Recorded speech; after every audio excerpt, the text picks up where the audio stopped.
AP ముఖ్యమంత్రి YS Jagan రెడ్డిపై మాజీ ఎమ్మెల్యే గోనె ప్రకాష్ రావు విమర్శలు గుప్పించారు.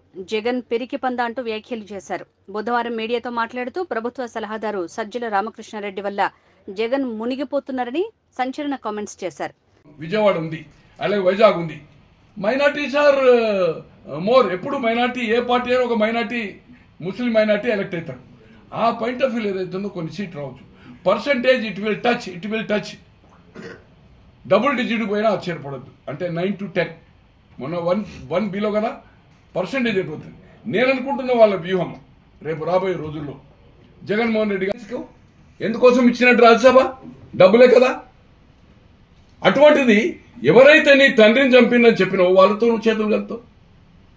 బొత్స సత్యనారాయణ గారు హౌజ్లో రికార్డులుగా ఉంది. గద్గద కంఠంతో ఉప ఎన్నిక గెలిచిన తర్వాత విజయలక్ష్మి గారు, అమ్మా మీరు ఆస్తికి మాత్రమే వారసులు, అసలు వారసులం ఆయన కాంగ్రెస్ ముఖ్యమంత్రి, మేం వారసులం అని చెప్పారు. కళ్ళకు నీళ్లు తెచ్చుకుంటూ కూర్చున్నది. మాట్లాడని వల్ల దాడి వీరభద్రరావు కొంతాల రామకృష్ణ గారిని హరాజ్ చేశాడు టీడీపీలో ఉండి. ఒక honest person in the state ఉమ్మడి రాష్ట్రంలో కొనతాల రామకృష్ణ 3 సార్లు ఎంపీ గెలిచాడు, తర్వాత ఎమ్మెల్యే గెలిచి మంత్రి అయ్యాడు. ఇప్పుడు మళ్ళీ ఏదైతుందో పవన్ కళ్యాణ్ గెలిచాడు. అతన్ని పార్టీలో తీసుకుంటే సిరిసేనకు మొదలే వస్తే అతనికి వ్యతిరేకంగా ఉన్న దాడి వీరభద్రరావు తీసుకున్నాడు. కౌన్సిల్ ఫ్లోర్ లీడర్గా ఉండే టీడీపీ ఫ్లోర్ లీడర్గా కౌన్సిల్లో రికార్డుగా ఉంది. ఈ రోజు రాజశేఖర రెడ్డి గారు బతుకుంటే 7 కొండలు అమ్మేవాడని చెప్పాడు. అటువంటి వాడిని తీసుకొచ్చిండు, ఈయనను బయటకు పంపించాడు. అటువంటిది నీవు అధికారం కోసం, మీ నాయకుడు అధికారం కోసం నీచాతి నీచంగా ఇలా రఘుపతి అని బాపట్ల కటౌట్లు అసలు మొత్తం బాపట్ల అంతా మొత్తం బీభత్స చేసిండు. అతని 6 ఏళ్ళు నువ్వు లెక్కరేసుకోలే, డైపర్లు వేసుకున్నావు, ఊరి భాషలో చెప్పాలంటే బుడ్డ కోసి పెట్టుకున్నప్పుడు ఆయనే శాసనసభ్యుడు చంద్రబాబు గారు. నాన్ రెసిడెంట్ ఎట్లయితే నాన్ రెసిడెంట్ ఓటు హక్కు లేకపోతుంటే ఓటేయలేడు. రోజా అదే మాట్లాడుతున్నారు, మీరు అదే మాట్లాడుతున్నారు.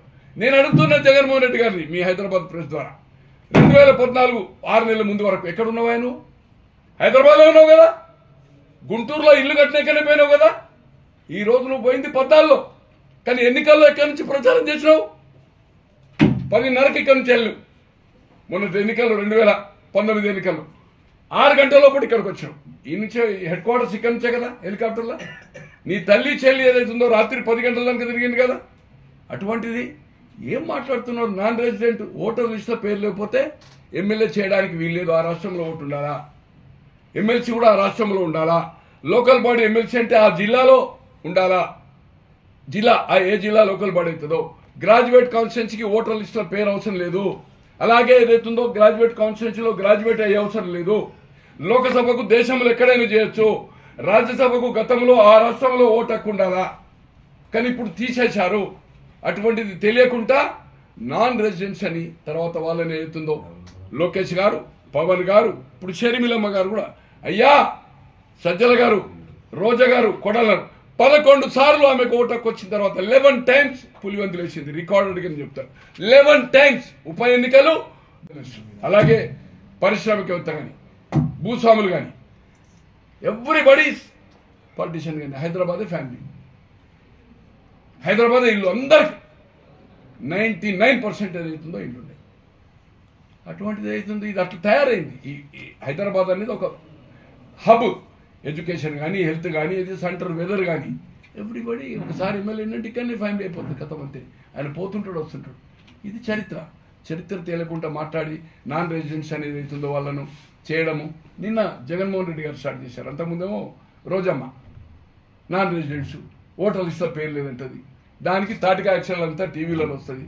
ఓటర్ లిస్టులో పేరు లేకపోతే ఎట్లుంటుంది? హైదరాబాద్ ఉంటే అక్కడ పోటీ చేయడానికి వీలేదు. ఆ రాష్ట్రంలో ఉండాలి, ఎమ్మెల్యే చేయాలన్నా ఎమ్మెల్సీ చేయాలన్నా. ఇది చరిత్ర. ఏమన్నా అడుగుతారా సార్?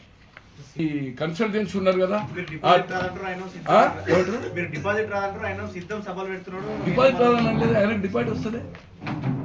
ఆయనకు డిపాజిట్ ముచ్చట రాలేదు. నేను డిపాజిట్ అనే బోర్డే రాలేదు నాకు. అతనికి సీట్లు రావని చెప్పాను. డిపాజిట్ అనేది నేను అన్నాడు కదా సార్. సర్వేలు చెప్తున్నా. ఈ రోజు బీజేపీతో కలవడానికి బీజేపీ వాళ్ళు పిలుస్తున్నట్టే అన్ని 5 సంవత్సరాలు అన్ని ఇష్యూలో సపోర్ట్ చేశాడు. 22 లోకసభ, ఇప్పుడు ఈ 3 వస్తే 11 రాజ్యసభ అయినాయి. 8 ఉన్నాయి కదా, ఇప్పుడు 9 ఉన్నాయి కదా. 9 ఉన్నాయా? 9, 10 ఉన్నాయి. 11 రాజ్యసభ చేసింది. ఎందుకు బీజేపీ జగన్మోహన్ రెడ్డి గారితో ఎలక్షన్ కావడం లేదు? పుంకాను కదా. నేను అనుకుంటున్నా మోర్ దెన్ 20 సర్వేస్, ఒక్కొక్కటి 2-3 అన్ని సర్వేలు ఏదైతుందో చిత్తుగా ఓడిపోతూనే ఉంది. అందుకోసం ఈరోజు బీజేపీ రాష్ట్రంలో పాగా వేయాలా, వాళ్ళు ఒక 4 లోకసభ, 8-9 అసెంబ్లీ కోసం ఏదైతుందో నేను 3 వీక్స్ బ్యాక్ మీకు కావాలంటే ఇప్పుడే ఫార్వర్డ్ చేస్తాను. కాంగ్రెస్ ఏపీలో ఏదైతుందో ఓటు శాతం పెరిగే అవకాశం షర్మిల్ కావడం, బట్ సీట్లు అనేది ఎక్కడన్నా 3-4 గెలిస్తే గెలవచ్చు. ఎందుకంటే ఎక్కడైతే పవన్ కళ్యాణ్ గారు తీసుకున్నారు అనుకోండి, 2-3 నేను చెప్పగలుగుతా సీట్లని. పవన్ కళ్యాణ్ గారు ఆ సీట్ తీసుకుంటే అక్కడ టీడీపీ స్ట్రాంగ్ లీడర్స్ ఉన్నారు. వాళ్ళు కనుక ఈ వైపు వస్తే షర్మిల్ వాళ్ళొక 20-25 వేలు 30 వేలు కాంగ్రెస్ ఓటు బ్యాంక్ కలిస్తే వాళ్ళు గెలవచ్చు. ట్రై ఫైట్ అవుతుంది కదా. జగన్మోహన్ రెడ్డి గారి పార్టీ, బీజేపీ అండ్ ఇది మైనార్టీ ఓట్లే అనుకోండి.